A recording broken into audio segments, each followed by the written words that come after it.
Palmer Jennings. Erin has been seated additional time from James Rosenberger. James, are you here? She will have a total of 6 minutes. Good morning, commissioners. Thank you guys so much for having me here and also listening to all of us. It's very unheard of these days. My name is Erin and I'm here in support of the Collier Health Freedom Bill of Rights Ordinance and the Health Freedom Resolution.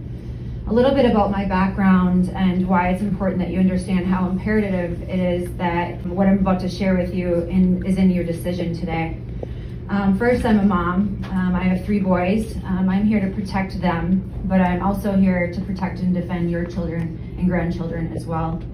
I'm a registered nurse. I'm here to stand up for my patients and honor those who have died unnecessarily. I'm an author of a book that is no longer allowed on bookshelves, which I'm going to give each of you a copy to read because of censorship. They won't even put it on bookshelves so people won't find out what's going on. And also, I'm an Army combat veteran. I served over a year in Iraq, 2003 to 2004. Commissioner LaCastro, thank you for your service, and Commissioner Cowell, thank you for your service as well. My oath never expires, not only to my country, but also to my patients. So at the height of the pandemic, I actually traveled from Florida in the Tampa Bay area to New York to work in the COVID ICU. I actually was placed at the epicenter of the epicenter, which is Elmhurst Hospital in Queens, New York. I just want to make this very clear that this was not just solely happening in New York, but all around our great nation, including Florida, and more specifically right here in your county. I know this because upon my return after getting kicked out of New York for trying to advocate for my patients, I began advocating for patients all around Florida. The same situation in every single hospital. What I witnessed in New York can only be described as a turnkey style assembly line to a body bag. There's no liability. There's gag orders on all of our staff, including myself.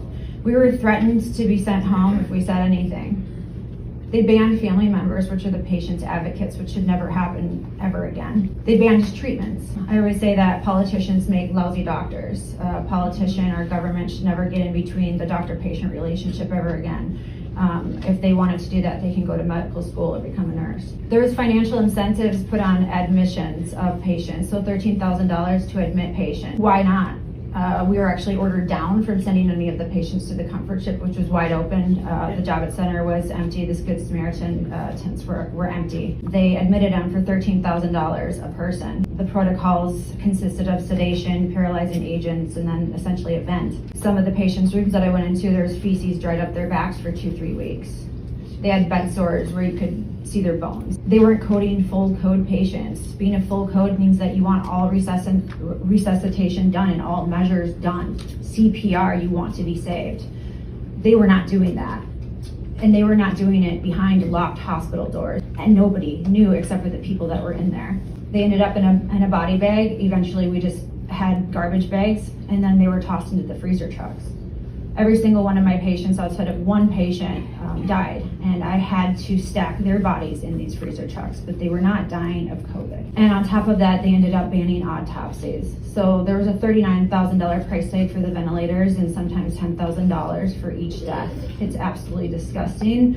I tried to say something and I was unable to. I was threatened with being sent home, so I decided that I was going to go undercover. Got some spy glasses, got some audio gear, and I started recording for the next 4 weeks. I'd like to share a little clip if I could, because I think that it's very important that you actually hear with your own ears what is actually what happened, what continues to happen to this very day in the hospitals.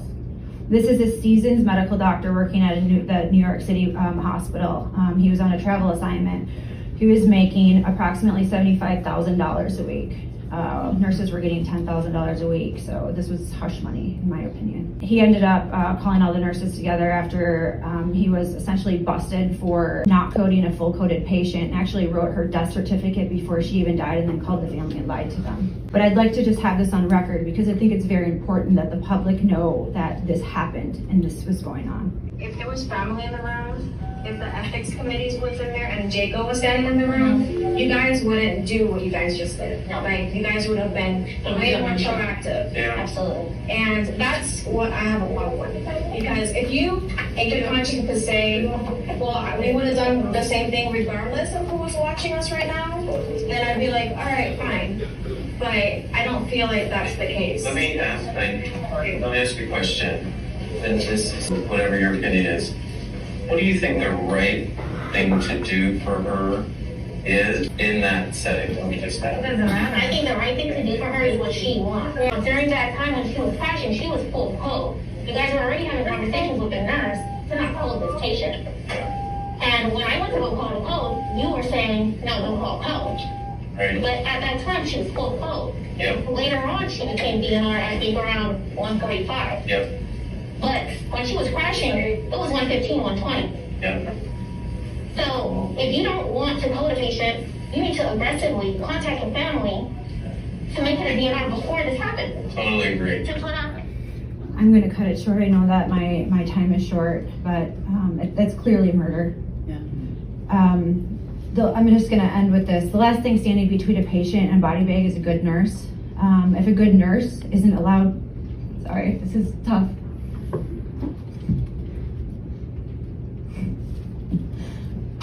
Sorry. If a good nurse isn't allowed to do her job,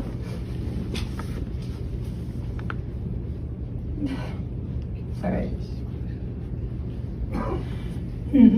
Sorry. Then it's an automatic death sentence for our patients. And we're forced to watch them die unnecessarily. And now we have to live with that reality forever in our hearts and our souls. And you know, a lot of us have been holding the line for a really long time. And this dam is about to break, and we are calling for reinforcements. We need you guys to support us to make sure that this never ever happens again, because it could be you, it could be your family members next time. And any person that's in opposition of this resolution in the ordinance is likely someone that you don't want taking care of you. Yeah. Or they have something to hide.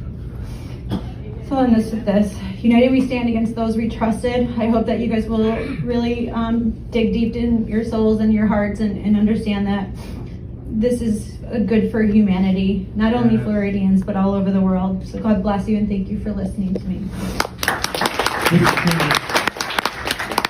Mother will go with this.